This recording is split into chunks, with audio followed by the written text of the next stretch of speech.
सीकर में मानसून की अच्छी बारिश का आगाज हो चुका है। जहां किसानों के चेहरे पर खुशी छाई हुई है, वहीं शहर के कई इलाकों में यह दर्द भी बन गई है। किसी की दुकान में पानी भरने का दर्द, किसी के मकान में पानी भरने का दर्द, किसी के रास्ते में कीचड़ और खड्डों से रुकावट का दर्द, किसी के रोज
ऐसे कई नज़ारे बरसात के दूसरे दिन भी सीकर शहर में देखने को मिल रहे हैं। जिम्मेदार इससे दूर है। कोई भी जिम्मेदार शहरवासियों के इस दर्द को बांट नहीं रहा है। बुधवार शाम को बरसात हुई, उसके बाद अब 20 घंटे से भी ज्यादा का समय बीत चुका है, लेकिन अभी तक भी सीकर के Nawalgarh road, station road, Luharu bus stand सहित कई इलाकों में पानी नहीं निकला है। घर में ना कल अंदर तक पानी आ गया था। मैं, मेरे बच्चे, मेरे ससुर जी जो इतने बड़े हैं एज में, हम सब बाल्टी भर भर के पानी निकाल रहे थे। यहाँ की गवर्नमेंट, यहाँ के कलेक्टर, यहाँ के नेता क्या सोए हुए हैं क्या? मेरा मन कर रहा था कि हम सब इस पानी में डूब मरे। कल रात को फोनों पे फ़ोन कर रहे हैं कलेक्टर के, यहाँ पे सारे विधायकों के फ़ोन कर रहे हैं, कोई सुनता ही नहीं है। ऐसे यहाँ इस सीकर के अंदर हम क्या सड़ने के लिए आए हैं क्या? क्या कर रही है हमारा प्रशासन? अब काम करवा रहा है, इतने दिन सो रहा था क्या वो अपनी शुद्ध बुद्ध खो के बैठा है और नए प्रशासन को मतलब है इनको सिर्फ वोटों की राजनीति है। ये इस सीजन का इनको हर साल इनको पता रहता है कि इस सीजन में क्या होने वाला है, फिर भी प्रशासन कुछ नहीं कर रहा है। नेताओं को तो वोट चाहिए, मैं करवा रहा हूँ, मैं 30 तारीख को कंप्लीट कर दूंगा। इनके बस की बात नहीं है कि ये कंप्लीट। कहने को तो शिक्षा नगरी माना जाता है, लेकिन यहाँ की प्रशासनिक व्यवस्था है वो बिल्कुल भी काम नहीं आ रही, जीरो है। पानी भरा हुआ है। स्टूडेंट्स के लिए आज ये कोचिंग के बंद पड़ी है। देखिए इधर एक बार दिखा दो आप कैमरे से।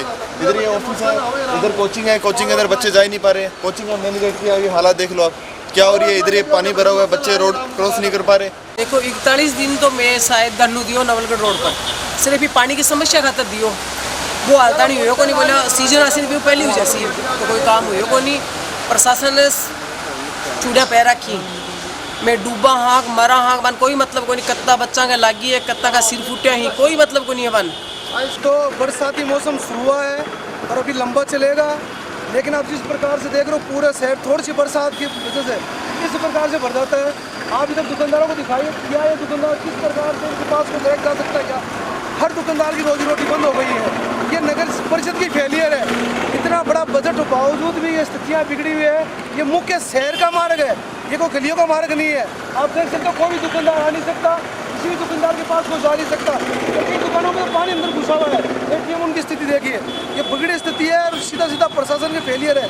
यहाँ शहर प्रशासन एकदम फेलियर है और शहर प्रशासन सिर्फ भ्रष्टाचार के काम में लगा हुआ है। सौंदर्यकरण के नाम से भ्रष्टाचार करता है और मूलभूत जो स्थितियाँ हैं लोगों की वो बड़ी दुखदायी है। लोग बड़ी पीड़ा में है। कोई भी दुकानदार अपनी दुकानें बंद करके बैठा है और दुकानों में पानी घुस गया, बड़े नुकसान ही लोगों का हुआ है। हम सीधे प्रशासन करना चाहते हैं, इस पर सीधा ध्यान देकर अपनी टीम को जुटाएं, लगाएं। नहीं हम तो बड़ा आंदोलन करेंगे और आपको जीना दूर पर कर देंगे। नवलगढ़ रोड के बाजार दूसरे दिन भी बंद पड़े हैं। कोचिंग संस्थाएं बंद पड़ी है। दूर दराज के गांव से पढ़ने के लिए आए विद्यार्थी भी किराया भाड़ा लगाने के बाद अब वापस अपने घर जा रहे हैं। नवलगढ़ रोड के रामनगर कांग्रेस के पूर्व प्रदेशाध्यक्ष चौधरी नारायण सिंह के आवास की गली सहित आसपास की गलियों में पानी भरने से वहां इतना कीचड़ हो गया है कि वाहन भी नहीं चल पा रहे हैं। सुबह का नज़ारा कुछ ऐसा था कि यहां पर स्कूल की बसें बच्चों को लेने के लिए आई, लेकिन पानी भराव और कीचड़ को देखकर बिना बच्चों को लिए ही वापस लौट गई और बच्चे बिना पढ़ाई किए ही घरों में कैद हैं। दुकानों और बेसमेंट में पानी भरने से लोगों को भारी नुकसान हुआ है। आईसीएस कोचिंग सेंटर चलाते हैं भाई सीकर में, ये शिक्षा नगरी है सीकर। और यहाँ का हाल देखो, बच्चे पढ़ने के अलावा परेशान बहुत होते हैं। क्लास लेने आते हैं, बारिश का मौसम होते हैं, क्लास छोड़ के बाहर चले जाते हैं, कहीं पानी के अंदर गड्ढे के अंदर डूब के कुछ नुकसान ना हो जाए। और ये हमारे यहाँ का हाल देख सकते हो आप। शिक्षा का प्लान, सीकर का नाम देख कर के आया था, तब देखा कि यहाँ पर बारिश के मौसम में बाहर निकलने का कोई माहौल नहीं है। मैं प्रशासन से गुजारिश करूँगा कि वो कुछ कदम उठाए या देखे बच्चों की ओर। कौन सी क्लास में कोचिंग कर रहे हो आप? कोचिंग कहाँ कर रहे हो? कंपटीशन आप आईसीएस कोचिंग सेंटर, आप एसएससी की तैयारी सीकर से। ये आप यहाँ का हाल देख सकते हैं। ये है रामनगर। यहाँ बच्चे शिक्षा प्राप्त करने के लिए आते हैं, लेकिन यहाँ सीख कर क्या जा रहे हैं, इस पानी में तैरना। हमने किताबों में सिर्फ पढ़ा था कि शहर का हाल बुरा है, शहर प्रदूषित होता है, लेकिन आज हमने यहाँ कई सालों से हम ये हाल देख भी रहे हैं। हर गली के अंदर देखो काम चला रखा है, ये बड़े बड़े गड्ढे भी हो रहे हैं। रात को यहाँ 1-2 गाड़ियाँ अंदर भी जा चुकी थी, धंस चुकी थी गाड़ियाँ नालों के अंदर। शिक्षा का मतलब ये है, यहाँ सीकर में जो शिक्षा की नगरी कहलाती है, वहाँ आकर बच्चे तैरना सीख कर जा रहे हैं पढ़ाई के अलावा। आपका नाम? मेरा नाम है इरशाद। परेशानी हो रही है हम लोगों को, आप देख सकते हो। एक बार मैं आपसे निवेदन करूंगा, आप थोड़ा सा घुमा के दिखाओ उधर भी। तो सर पढ़ने के लिए बहुत ही ज़्यादा समस्या हो रही है, देख सकते हो आप, बहुत ही ज़्यादा दिक्कत है। और बच्चे बहुत दूर दूर से आ रहे हैं। शिक्षा के क्षेत्र में सीकर का बहुत नाम है, लेकिन ये जो व्यवस्था है ये देख के बिल्कुल भी मन टूट चुका है प्रशासन से। काम भी ऐसे समय पे शुरू किया है जब बारिश का टाइम है, और साल में क्या कर रहा है प्रशासन। तकलीफ तो जो पा रहा है उनको ही मालूम है कि आदमी यहाँ जो रह रहा है उनको पता है क्या तकलीफ है। वो तो ऊपर बैठे हैं सब ऊंचाई पे, उनको क्या मतलब है। इसलिए मैं तो इनसे गुजारिश कर रहा हूँ कि इलाके में जितने भी आदमी ये तकलीफ पा रहे हैं उनकी जल्दी से जल्दी समस्या का हल करें। बस यही मेरी गुजारिश है नेताओं से, प्रशासन से। आपका नाम? मेरा महेंद्र चोटिया।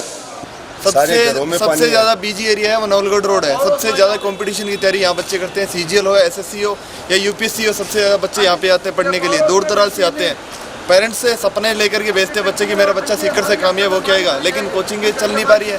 कोचिंग बंद हो जाती है बारिश आती है। प्रशासन से मेरी रिक्वेस्ट है कि आप इसको जल्द से जल्द सुलझाएं समस्या को। आपका नाम? मेरा नाम रामविलास है। तो बोलूँ तो क्या है, बोलूँ तो कुछ फर्क तो पड़ेगा नहीं। फर्क पड़ा जब तो बोला। और अठे नवलगढ़ रोड पर घना ही बड़ा नेता रहे, भाई भी कांग्रेस का ही रहे। बा कमाए भी अत्ती बा कोनी की भाई लो करा। तो प्रशासन दौड़ना है रात को? प्रशासन रात को तो लेट नाइट रात में बिल्कुल लेट आया हा, क्योंकि जेसीबी भेजी है कलेक्टर साहब को नहीं भेजी है। मतलब ये सोच लो, हाँ भाई भेजी है, मतलब मारो खुद को मत हो सको। और मैं जेसीबी ने बुलाई पर्सनल मारा ही हिसाब से। आपका नाम? संगीता। हमारे बच्चों की हालत खराब कर दी, हमारी हालत खराब कर दी। हम कहाँ जाएं, उनके घर जाएं क्या? उनको अगली बार से बोलना, अगर पानी भरा ना तो हम उनके घर जाके उनको पकड़ के लेके आएंगे। आके दिखाओ इन घर के अंदर। हमारा पानी जो पीने वाला पानी है उसके अंदर नालों का पानी आ रहा है। कल को हमारे बच्चे बीमार हो गए तो ये प्रशासन, सारा कलेक्टर, सारे नेता इसके लिए जिम्मेदार होंगे। और अगर हम लोगों की कुछ भी हो जाता है, हमारी हेल्थ की कुछ भी हो जाता है, तो उसका सारा जिम्मेदार सरकार को जाएगा, गहलोत सरकार को जाएगा, कांग्रेस को जाएगा और सारे नेताओं को जाएगा। इसलिए मैं आप सभी से कह रही हूँ, यह तो जल्दी से जल्दी इसका समाधान किया जाए, वरना हम कोई ना कोई स्ट्रिक्ट रिएक्शन या फिर कोई भी जल्दी से एक्शन करेंगे जिसका सरकार को भुगतान करना पड़ेगा। यही हाल है सीकर के लुहारू बस स्टैंड के दुकानदारों के। यहाँ पर पानी अभी तक नहीं निकला है। दुकानों में बरसात का पानी जाने से दुकानदारों को काफी नुकसान हुआ है। यहाँ पर कॉपी किताबों की दुकानें अधिक हैं। ऐसे में उन दुकानों में पानी भरने से उनकी कॉपी किताबें भीग गई, जिससे दुकानदारों को काफी नुकसान हुआ। स्थानीय दुकानदारों ने नगर परिषद प्रशासन से इन नालों की सफाई कराने और पानी निकासी के पुख्ता इंतजाम कराने की मांग की है। कई दुकानदारों ने बताया कि उनको पानी भराव के कारण दोहरा नुकसान हो रहा है। उनकी दुकानों में पानी भरने से माल का नुकसान तो हुआ ही है, दूसरा पानी और कीचड़ होने से ग्राहक भी नहीं आ रहे हैं। सर लोअर बस स्टैंड में बहुत सारी समस्या है। गिर बारिश में बहुत बरसात हो रही है। हमारे यहाँ नाला भरा रहता है, गंदगी रहती है, तो इसमें मच्छर वगैरह बहुत ज़्यादा पैदा होते हैं, काटते रहते हैं और बदबू आती रहती है। हमारे पास जो कस्टमर है वो भी खड़े रहे, हम भी बड़ी परेशानी में रहते हैं यहाँ। और बारिश के अंदर तो कहना ही क्या है, पूरी जगह भरा हुआ है पानी, कोई कुछ नहीं है सर, बहुत परेशान हो रखे हैं। जहाँ गए खाड़ा है, खाड़े में गाड़ियाँ पड़ जाती है, आदमी गिर जाते हैं और कभी कभी तो यहाँ जानवर भी पड़ जाते हैं बेचारे, क्या करें। और पूरी गंदगी भरी हुई है यहाँ। दुकानों के अंदर जितना माल होता है उनका नुकसान हो जाता है बहुत सारा। दुकान के अंदर पानी जाने से पूरा सामान जो हमारा माल मटेरियल है बहुत सारा नुकसान हो रहा है। इसके जवाबदार कौन है, कौन देगा ये? क्या करें सर? नाले में जो सफाई की वो भी ढंग से नहीं हुई है, अभी भी इसमें कचरा भरा पड़ा है और पानी निकलता ही नहीं है। बस फाटक खोल के वापस चले गए, पूरा दिन खराब हो गया हमारा। हम बड़े परेशान हैं इस चीज़ से, इनका सुधार किया जाए, नगर परिषद इस पर ध्यान दे और हम भी हमारा भी ध्यान रखें। इससे हमारे माल का बहुत नुकसान हो रहा है, दुकानों के अंदर काफ़ी नुकसान हो गए। हमारी चीज़ें सामान दुकान का बहुत सारा ख़राब हो चुका है और क्या कहें, बहुत सारे परेशान हो रहे हैं। दुकान बढ़ाने की नौबत आ गई है। इन बारिश के यहाँ पानी भरा रहता है और इसी वजह से हमें दुकान बढ़ानी पड़ती है, क्योंकि यहाँ कस्टमर आते नहीं और गंदगी रहती है, बहुत सारी गंदगी होती है, कई तो गंदगी में गिर जाते हैं। नाम बता दो। मेरा नाम राधेश्याम है और रूबन स्टेट से बोल रहा हूँ। मोबाइल की दुकान है, डिजिटल मोबाइल हाउस। यहाँ पे बिन मौसम पानी इकट्ठा हो रखा है, आप देख सकते हैं नीचे अंदर तक पानी चला गया है, पूरा सामान खराब हो गया है। बिन बरसात के यहाँ पे पानी भर जाता है। उससे पहले सफाई की थी तो वो कचरा भी काटा भी ये भी रह गया था उसकी भी कोई सुनवाई नहीं हुई। 3-4 बार जाकर भी आ गए नगर परिषद वगैरह, कोई सुनवाई नहीं होती है। पूरा पानी भर जाता है, नुकसान होता है। आए दिन हमारे कस्टमर परेशान होते हैं, गाड़ी कहीं और पार्क करनी पड़ती है, घूम के आना पड़ता है, पैर खराब होता है अलग से। दुकानदारी पूरी खराब हो रही है हमारी पानी के चक्कर के अंदर। बेमौसम पानी भर जाता है, नॉर्मल रोड का पानी यहाँ पे छोड़ देता है। नाले की सफाई भी टाइम पे नहीं होती है, पूरा कचरा जमा रहता है। अभी भी आप पानी में देखोगे तो पूरा प्लास्टिक दिखेगा आपको, कोई सफाई करने का आता, कोई सुनवाई नहीं होती है। मेरी तो यही आशा है कि जल्द से जल्द सुनवाई हो और या हमारा धंधा जो है वो सही ढंग से वापस चालू हो जाए। नवलगढ़ रोड के अंदर इस समय हम रामनगर के अंदर खड़े हैं और रामनगर की 3 गलियां ऐसी गलियां हो रही हैं इस समय कि पैदल आदमी का चलना भी मुश्किल हो रहा है, लेकिन फिर भी प्रशासन सही करने के बजाय इनको तोड़ रहा है और ऐसी व्यवस्था कर दी कि हमारे नालियों का पानी भी नहीं जा रहा है, बरसात का पानी भी नहीं निकल रहा है। 21 जुलाई से हमारे रामनगर के अंदर पेयजल की समस्या चल रही है, किसी के घर में पानी नहीं आ रहा है। जलदाय विभाग के पास जाते हैं तो जलदाय विभाग वाले अय्यन साहब और एसी साहब कहते हैं कि कलेक्टर साहब ने ये कहा है कि 4-5 दिन तक रामनगर को और नवलगढ़ रोड को पानी नहीं देना है। ये अगर कलेक्टर साहब इन्होंने अगर यह ऐसी बात कही है तो वो बहुत ही निंदनीय बात है कि एक मूलभूत सुविधा है जो पानी की सुविधा है उसके लिए बंद कर रखा है। किसी भी घर के अंदर पानी नहीं आ रहा है और सेफ्टी टैंक खाली करवाने के लिए टैंकर नहीं आ रहे हैं, क्योंकि सब तोड़ दी रोड को, सीवरेज के नाम से तोड़ दी, ड्रेनेज के नाम से तोड़ दी, वाटर सप्लाई के नाम से तोड़ दी। जनता का बाहर निकलना बहुत ज़्यादा मुश्किल हो रहा है। कल जो रात को बरसात हुई थी उसकी तो इतना नुकसान हुआ है रामनगर निवासियों को कि करीबन घर के अंदर 5-5, 6-6 फुट पानी इकट्ठा हो गया और उसके लिए नगर परिषद ने 9-10 बजे तक ऐसी कोई सुविधा हमारे उपलब्ध नहीं करवाई कि जिससे आमजन को सुविधा मिले। और मैं तो यही चाहता हूँ कि अगर राजस्थान के अंदर कोई भ्रष्ट सरकार है तो इस समय सीकर की नगर परिषद प्रशासन ही सबसे ज़्यादा भ्रष्ट सरकार है। उसके अंदर हमारे क्षेत्रीय विधायक भी आ गए, हमारे सभापति भी आ गए, हमारे आयुक्त महोदय भी आ गए और जो भी जितने भी नेता और जनप्रतिनिधि हैं उनकी सबकी जिम्मेदारी बनती है। वोट के वक्त तो हमारे पैर पकड़ने के लिए आ जाते हैं, लेकिन इस समय जब हमें परेशानियों का सामना कर रहा है तो हमारा फ़ोन भी नहीं उठाते हैं। ये सबसे निंदनीय बात है।